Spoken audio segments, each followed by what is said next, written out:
Bien que le monde semble entièrement cartographié et mesuré, la Terre cache encore des endroits qui refusent d'être découverts. Éloignés, étranges et presque oubliés, ces lieux donnent l'impression que la planète elle-même protège ses secrets les plus impénétrables. Bienvenue dans ce qui n'a jamais été raconté. Rejoignez-nous alors que nous révélons les endroits les plus inaccessibles et isolés de la Terre. Des lieux si reculés qu'il n'y a pas de retour possible.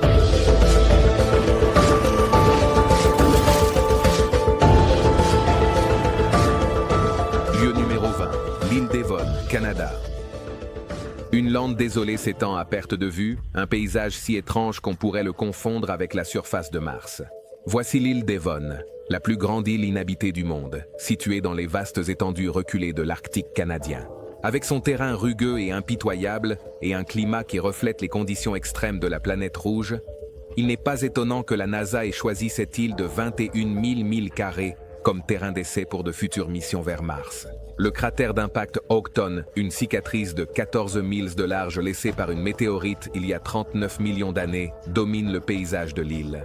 Son terrain rocheux et ses conditions climatiques extrêmes, avec des températures pouvant descendre jusqu'à moins 58 degrés Fahrenheit, créent un environnement difficile pour toute forme de vie. Cependant, malgré les difficultés, le projet Houghton de la NASA exploite une station de recherche ici depuis 1997, démontrant la résilience et la capacité d'adaptation des humains face à l'adversité. Des scientifiques et des ingénieurs du monde entier se rendent sur l'île Devon pour tester des technologies de pointe et simuler la vie sur Mars. Des véhicules conçus pour traverser la surface accidentée de la planète rouge, aux combinaisons spatiales capables de résister à l'intense radiation cosmique, l'île est devenue un terrain d'essai pour l'avenir de l'exploration spatiale.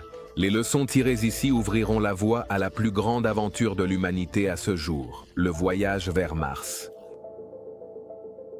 19e endroit, l'île North Sentinel, Inde.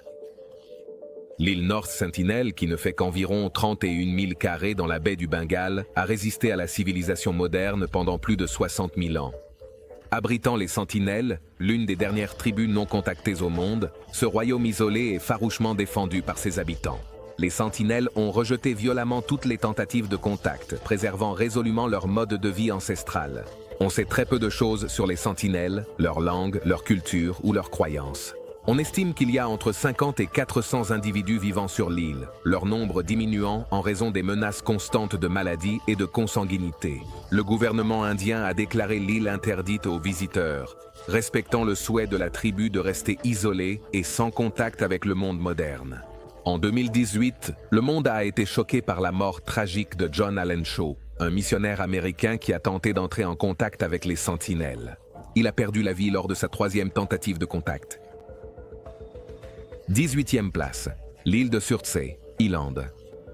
En novembre 1963, une éruption volcanique dans les eaux froides du sud de l'Islande a donné naissance à une nouvelle île, un morceau de lave et de cendres qui allait être connu sous le nom de Surtsey, baptisé en l'honneur du géant de feu nordique Surtre. Cette île d'un demi-mile carré a émergé comme un laboratoire vierge permettant aux scientifiques d'étudier la genèse de la vie sur une nouvelle masse terrestre. Depuis le moment où Surtsey a émergé, les chercheurs surveillent attentivement son évolution, observant l'arrivée de graines transportées par le vent et les vagues, la colonisation par des plantes et des insectes résistants, ainsi que la formation lente mais constante d'un écosystème unique.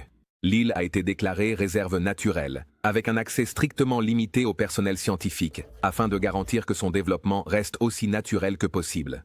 Au fil des décennies, Surtsey a offert une perspective sans précédent sur les processus qui façonnent notre monde. Son sol volcanique a donné naissance à une gamme variée de flore, allant des mousses et des lichens jusqu'à des herbes résistantes, et même, à l'occasion, à quelques plants de tomates. Introduits par inadvertance par des scientifiques en visite, les falaises de l'île sont devenues un refuge pour les oiseaux marins, avec des milliers de macareux, de mouettes et de pétrels nichant sur ses côtes escarpées. 17e lieu. La dépression du Danakil, en Éthiopie. Dans le nord-est brûlant de l'Éthiopie se trouve un endroit si inhospitalier qu'il semble défier la vie elle-même. La dépression du Danakil, une vaste étendue de salines, de sources sulfureuses et de lacs de lave bouillonnantes. Elle offre un paysage qui ressemble davantage à de la science-fiction qu'au monde naturel. Avec des températures dépassant régulièrement les 120 degrés Fahrenheit, elle figure parmi les endroits les plus chauds de la Terre. À son point le plus bas, elle s'enfonce à environ 410 pieds sous le niveau de la mer, ce qui en fait le point le plus bas d'Afrique et l'un des points terrestres les plus bas du monde. Malgré ces conditions infernales, la Danakil est un lieu d'une beauté incomparable et d'un intérêt scientifique fascinant. Les salines formées par l'évaporation d'anciens lacs s'étendent sur des kilomètres dans une étendue blanche éblouissante, interrompue seulement par les rares mineurs de sel qui bravent la chaleur pour extraire ce précieux minéral. Les sources de soufre, avec leurs gaz nocifs et leur couleur kaléidoscopique, illustrent de façon saisissante la puissance brute des forces géologiques de la Terre. Et les lacs de lave, avec leur surface de magma bouillonnante, offrent un aperçu du cœur même de la planète. Mais peut-être que l'aspect le plus remarquable de la Danakil est la vie qui prospère en son sein. Dans les sources thermales et les bassins riches en minéraux, des micro-organismes ont évolué pour supporter des températures et des niveaux d'acidité qui seraient mortels pour la plupart des formes de vie sur Terre. Ces extrémophiles, comme on les appelle, suscitent un grand intérêt chez les scientifiques, qui pensent qu'ils pourraient détenir des indices sur les origines de la vie sur notre planète et sur la possibilité d'une vie ailleurs. 16e place, les îles Pitcairn dans l'océan Pacifique Sud. Les îles Pitcairn, un petit territoire britannique d'outre-mer situé dans l'immense Pacifique Sud, abritent l'une des communautés les plus isolées du monde, avec seulement 50 habitants. Cet archipel isolé possède une histoire unique. Ses habitants sont les descendants des célèbres mutins du Bounty, qui se sont installés ici en 1790, liant ainsi les îles à un sombre chapitre de l'histoire maritime. La mutinerie du HMS Bounty est devenue une légende, une histoire de rébellion et de romance sur fond de mer du Sud. En 1789, un groupe de marins mécontents, dirigé par Fletcher Christian, renversa leur capitaine, William Bligh, et le laissa dériver dans un petit bateau. Les mutins naviguèrent ensuite à bord du Bounty jusqu'à Tahiti, où ils embarquèrent un groupe d'hommes et de femmes polynésiens avant de partir à la recherche d'un nouveau foyer. Finalement, ils le trouvèrent sur l'île Pitcairn, un promontoire volcanique isolé de seulement 1,75 miles carrés. Pendant de nombreuses années, les descendants des mutins vécurent dans un isolement relatif, leur nombre augmentant lentement jusqu'à ce que la population de l'île atteigne son maximum de 233 habitants en 1937. Cependant, au cours des dernières décennies, la communauté a été secouée par un scandale, avec des révélations d'abus généralisés qui ont conduit à la condamnation de 6 hommes en 2004. Numéro 15, l'île aux serpents, Brésil. Au large des côtes de São Paulo, au Brésil, se trouve un endroit si mortel qu'il a été déclaré interdit au public. Ilha da Queimada Grande, mieux connue sous le nom d'île aux serpents, est une étendue de terre de 106 acres qui abrite une incroyable population de vipères fer-de-lance dorés, l'un des serpents les plus venimeux au monde. Le fer-de-lance doré, une espèce que l'on ne trouve nulle part ailleurs, a évolué en isolement sur l'île pendant des milliers d'années.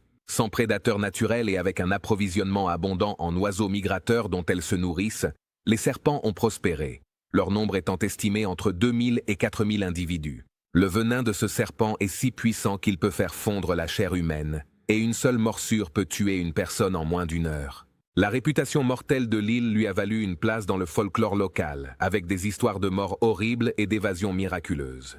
Au début du XXe siècle, on raconte qu'un gardien de phare et sa famille ont été tués par les serpents après que ceux-ci aient envahi leur maison. Aujourd'hui, la marine brésilienne maintient une interdiction de visite sur l'île, avec un accès uniquement autorisé à un petit groupe de chercheurs qui étudient les serpents dans leur habitat naturel. Numéro 14. Montagne Sarisariñama, Venezuela.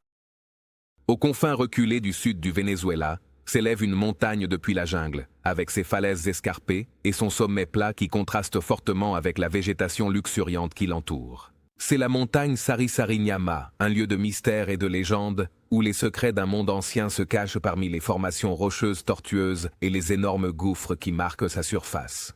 Pour le peuple indigène Yekwana, qui a vécu à l'ombre de Sarisariñama pendant des générations, la montagne est un lieu de grande importance spirituelle, un site sacré où l'on dit que résident les esprits de leurs ancêtres. Pour le reste du monde, Sarisariñama est resté inconnu jusqu'aux années 1970, lorsqu'un groupe de scientifiques vénézuéliens a fait une découverte surprenante. En survolant la montagne à bord d'un petit avion, les scientifiques ont remarqué une série de gouffres massifs qui marquaient le sommet, certains d'entre eux dépassant 300 mètres de profondeur et 300 mètres de large. Intrigués, les scientifiques sont revenus à la montagne à pied, traversant la jungle dense et escaladant les falaises pour explorer de près ces étranges formations. Ce qu'ils ont découvert était un paysage totalement différent de tout ce qu'ils avaient vu auparavant. Les gouffres, connus sous le nom de simas en espagnol, n'étaient pas de simples puits vides, mais des écosystèmes complexes abritant une flore et une faune uniques, adaptés à la vie dans l'environnement frais et humide de ces formations semblables à des grottes. Certains de ces gouffres étaient si profonds qu'ils possédaient leur propre microclimat, avec des températures et des niveaux d'humidité qui différaient considérablement de ceux de la jungle environnante. Numéro 13, île Heard et McDonald, océan Indien. La fureur volcanique et la puissance de l'océan s'affrontent dans une danse primordiale, donnant naissance à deux des endroits les plus indomptables de la Terre, l'île Heard et les îles McDonald, de petites taches dans l'immense océan Indien méridional qui tiennent bon face aux éléments. Ces territoires extérieurs de l'Australie, forgés dans le feu et tempérés par des vents impitoyables, n'ont jamais connu de présence humaine permanente. Ici, la nature règne en maître absolu, sculptant un paysage brut et impitoyable que peu d'yeux ont contemplé. L'île Heard, la plus grande des deux, est un lieu de contraste saisissant. Ses sommets imposants, recouverts de neige et de glace, atteignent une altitude de 2745 mètres au sommet du pic Mawson, l'un des deux seuls volcans actifs du territoire australien. La côte accidentée de l'île est battue par la fureur de l'océan Antarctique, tandis que son intérieur est un mélange de glaciers, de champs de lave et de toundra, balayés par les vents.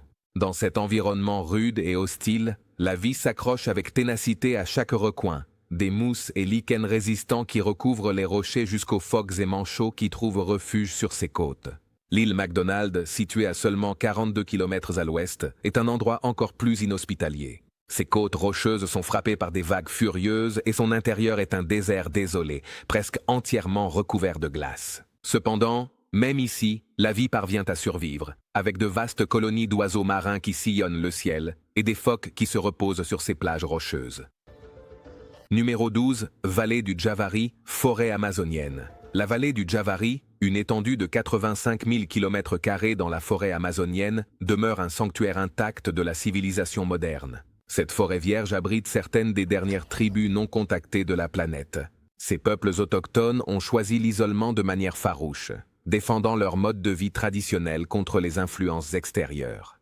Pendant des siècles, les tribus de la vallée du Javari ont vécu en harmonie avec la forêt, comptant sur ses ressources pour leur subsistance et leur bien-être spirituel. Ce sont des chasseurs et des cueilleurs experts, utilisant des armes traditionnelles comme des arcs et des flèches pour chasser les nombreux animaux qui habitent le sol de la forêt. Ils sont également des navigateurs habiles, se guidant grâce aux étoiles et au rythme de la forêt pour se déplacer à travers la dense végétation.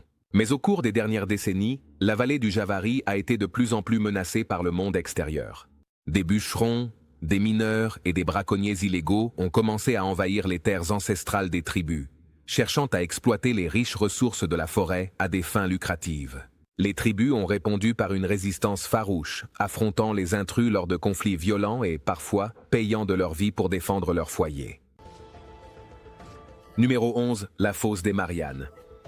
En s'enfonçant dans les profondeurs les plus sombres de l'océan Pacifique, s'ouvre un abîme qui pourrait engloutir le mont Everest et avoir encore de la place en surplus. Cette immense faille dans la croûte terrestre est la fosse des Mariannes, une cicatrice en forme de croissant qui s'étend sur plus de 11 000 mètres de profondeur, une distance supérieure à l'altitude de croisière des avions commerciaux. C'est le point le plus profond connu de notre planète, où la pression équivaut à équilibrer 50 avions jumbo sur la pointe d'un seul doigt.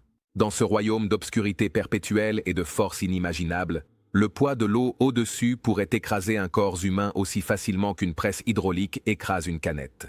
Pourtant, contre toute attente, la vie prospère dans cet environnement extrême. D'énormes organismes unicellulaires appelés xénophyophores parcourent le fond de la fosse, tandis que le poisson limace des Mariannes navigue aisément dans ces profondeurs écrasantes. Peut-être plus remarquable encore, des microbes prospèrent dans les bouches hydrothermales brûlantes qui tapissent les parois de la fosse, supportant des températures qui seraient mortelles pour la plupart des créatures vivant à la surface. Explorer la fosse des Mariannes nécessite non seulement un équipement spécialisé, mais aussi un courage extraordinaire. Seuls quelques rares élus ont osé s'aventurer jusqu'à son fond, affrontant l'immense pression et l'obscurité totale pour entrevoir un monde totalement étranger à l'œil humain. En 2012, le réalisateur James Cameron est entré dans l'histoire en devenant la première personne à atteindre le fond de la fosse lors d'une plongée en solitaire. Son sous-marin spécialement conçu a capturé d'impressionnantes images de ce royaume extraterrestre, offrant une rare fenêtre sur l'un des derniers véritables confins de la Terre. Numéro 10, l'île Palmerston, dans le sud de l'océan Pacifique. Dans l'immense étendue du sud de l'océan Pacifique, une petite île comptant à peine 58 habitants est devenue une légende. Un endroit où l'arbre généalogique ressemble davantage à un buisson emmêlé et où chaque résident peut retracer sa lignée jusqu'à un seul homme. L'île Palmerston, un atoll de corail dans les îles Cook, est un endroit où l'histoire et la génétique se sont heurtées de la manière la plus inattendue. L'histoire de l'île Palmerston commence en 1863, lorsqu'un Anglais nommé William Masters arriva sur ses côtes avec 3 épouses polynésiennes. Au cours des décennies suivantes, Masters et ses épouses eurent au total 23 enfants, et ces enfants eurent à leur tour leurs propres enfants. Aujourd'hui, tous les habitants de l'île sauf 3 sont des descendants directs de Masters, ce qui en fait l'une des populations les plus homogènes génétiquement au monde.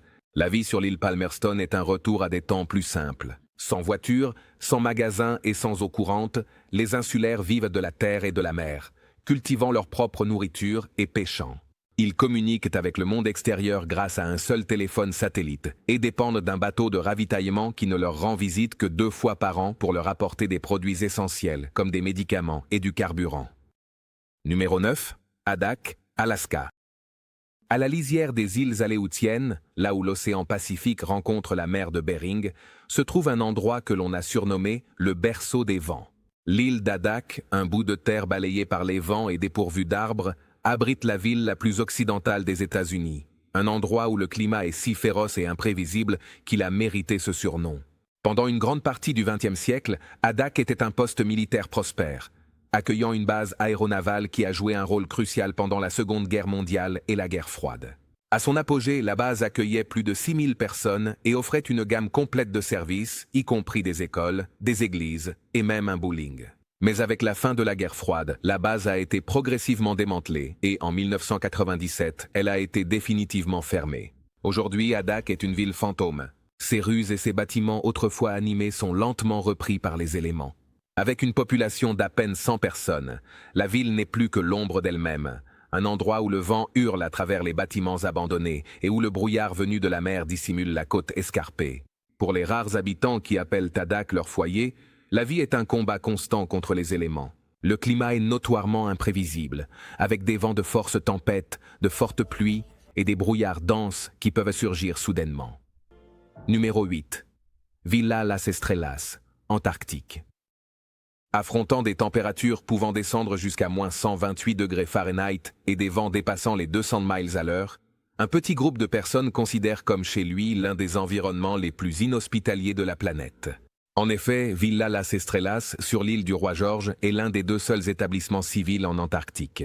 Les habitants de cette communauté isolée endurent des mois d'obscurité et d'isolement, animés par la curiosité scientifique et une soif d'aventure dans un monde glacé où les commodités modernes semblent n'être qu'un lointain souvenir. Fondée en 1984 par le gouvernement chilien, Villa Las Estrellas abrite une petite population de scientifiques, de personnel militaire et de leurs familles. L'établissement se compose d'un groupe de bâtiments aux couleurs vives, comprenant une école, un bureau de poste et un petit hôpital. Tous sont conçus pour résister aux rudes conditions climatiques de l'Antarctique. Les habitants de Villa Las Estrellas sont des personnes résistantes, habituées aux défis de la vie dans un environnement aussi extrême. La vie à Villa Las Estrellas n'est pas faite pour les âmes sensibles. Les résidents doivent endurer des mois d'obscurité pendant l'hiver, lorsque le soleil ne se lève jamais au-dessus de l'horizon. Ils doivent également faire face au froid extrême, qui peut provoquer des engelures en quelques minutes, ainsi qu'à la solitude d'être coupés du reste du monde pendant de longues périodes. Numéro 7. Cap York, Australie. À l'extrême nord de l'Australie, là où le continent s'étend pour toucher le détroit de Torres, se trouve un lieu d'une beauté sauvage et d'une nature indomptable. La péninsule du Cap York, vaste étendue de savanes, de forêts tropicales humides et de mangroves, est l'un des derniers véritables territoires sauvages de l'intérieur de l'Australie. Un endroit où la nature règne encore et où les commodités de la civilisation moderne semblent n'être qu'un lointain souvenir pour les peuples autochtones qui considèrent le Cap York comme leur foyer depuis des dizaines de milliers d'années. La péninsule est un lieu d'une profonde importance spirituelle, un paysage imprégné des histoires et des traditions de ses ancêtres. Les peuples Tshungunji, qui habitent le côté ouest de la péninsule depuis des siècles, entretiennent un lien profond avec la terre et la mer, et leurs pratiques traditionnelles de chasse et de pêche ont contribué à façonner les écosystèmes uniques de la région. Mais le Cap York est aussi un lieu d'une grande beauté naturelle, avec une diversité impressionnante de flore et de faune que l'on ne trouve nulle part ailleurs sur la planète. La péninsule abrite plus de 3000 espèces de plantes, dont la rare et magnifique orchidée dorée, ainsi qu'une grande variété d'animaux, allant de l'insaisissable kangourou arboricole au majestueux crocodile marin. La péninsule est également le foyer de certains des paysages les plus spectaculaires d'Australie, des pics escarpés de la chaîne de fer aux eaux cristallines de la Grande Barrière de Corail. Numéro 6. Tristan da Cunha, Océan Atlantique Sud. Dans l'immense étendue de l'océan Atlantique Sud, un minuscule bout de terre émerge des vagues, un lieu si reculé et isolé qu'il a obtenu le titre de l'île habitée la plus éloignée de la planète. Tristan da Cunha, une île volcanique avec une population de seulement 250 personnes, est un endroit où la nature règne encore et où les commodités de la civilisation moderne semblent n'être qu'un lointain souvenir. Situé à 1700 milles de la masse continentale la plus proche, Tristan da Cunha est un lieu d'une beauté naturelle impressionnante, avec des falaises imposantes, des vallées verdoyantes et des eaux cristallines regorgeant de vie. L'île abrite un nombre remarquable d'espèces endémiques que l'on ne trouve nulle part ailleurs sur Terre, depuis l'albatros de Tristan, avec son impressionnante envergure de 3,30 m, jusqu'à la langouste de roche de Tristan, un mets délicat apprécié par les amateurs de fruits de mer du monde entier. Mais la vie à Tristan da Cunha n'est pas faite pour les âmes sensibles. L'île est si isolée qu'on ne peut y accéder qu'après une semaine de voyage en bateau depuis l'Afrique du Sud.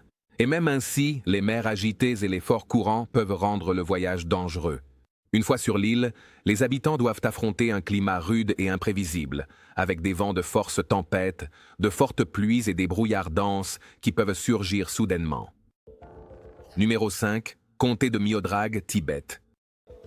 Dans les montagnes brumeuses de l'est du Tibet se trouve une vallée cachée, enveloppée de mystères et de légendes.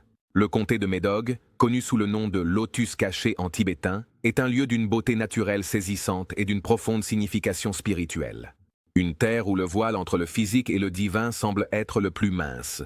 Pendant des siècles, Médoc est resté isolé du monde extérieur, accessible uniquement par des cols de montagnes dangereux et des ponts suspendus oscillant de façon précaire au-dessus de rivières déchaînées. L'isolement du comté était si total qu'il fut le dernier endroit de Chine à être relié par une route, le dernier tronçon de bitume n'ayant été posé qu'en 2013.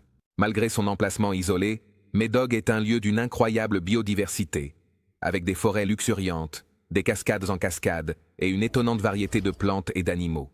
Le comté abrite plus de 2000 espèces de plantes, dont beaucoup ne se trouvent nulle part ailleurs sur Terre, et ses forêts résonnent des chants d'oiseaux rares et exotiques, allant du vert iridescent du tragopan de Temminck jusqu'au discret trogon de Ward. Mais Médoc est bien plus qu'un simple lieu de beauté naturelle. C'est aussi une terre d'une profonde signification spirituelle, vénérée par les bouddhistes tibétains comme une vallée sacrée et cachée. Selon la légende, la vallée a été bénie par le Bouddha lui-même, qui a prophétisé qu'un jour elle deviendrait un refuge pour ceux qui cherchent l'illumination spirituelle.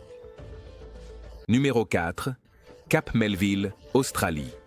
Dans la nature sauvage du nord-est de l'Australie, un monde perdu demeure caché parmi les imposants blocs de granit et les denses forêts tropicales du Cap Melville. Cette péninsule isolée, située à la lisière de la Grande Barrière de Corail, est un lieu d'une beauté naturelle incroyable et de merveilles scientifiques, abritant une étonnante variété d'espèces uniques et inconnues jusqu'à récemment. Pendant des siècles, le terrain escarpé et la végétation dense du Cap Melville l'ont gardé caché du monde extérieur. Un recoin perdu de l'Australie, accessible uniquement aux explorateurs les plus intrépides.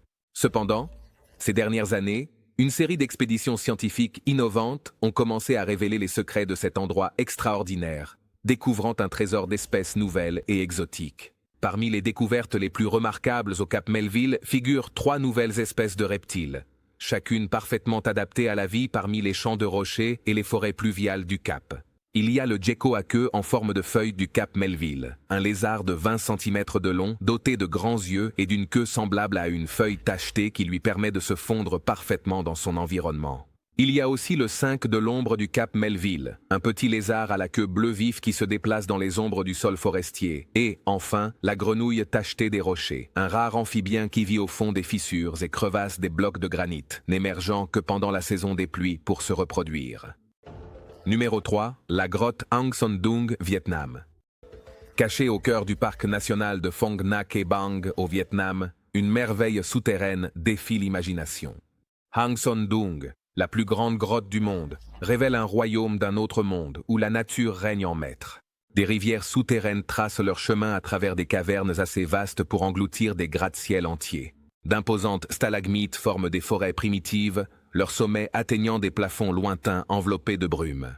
Ce royaume souterrain colossal est un témoignage de la puissance et de la beauté brute des paysages cachés de la terre. Découverte en 1991 par un agriculteur local, Ho Can, l'entrée de Hang Son Doong est restée secrète pendant près de 2 décennies. Ce n'est qu'en 2009 qu'une équipe de spéléologues britanniques, dirigée par Howard Limbert, a finalement exploré les profondeurs de la grotte, révélant un monde d'une beauté incroyable et d'une ampleur écrasante.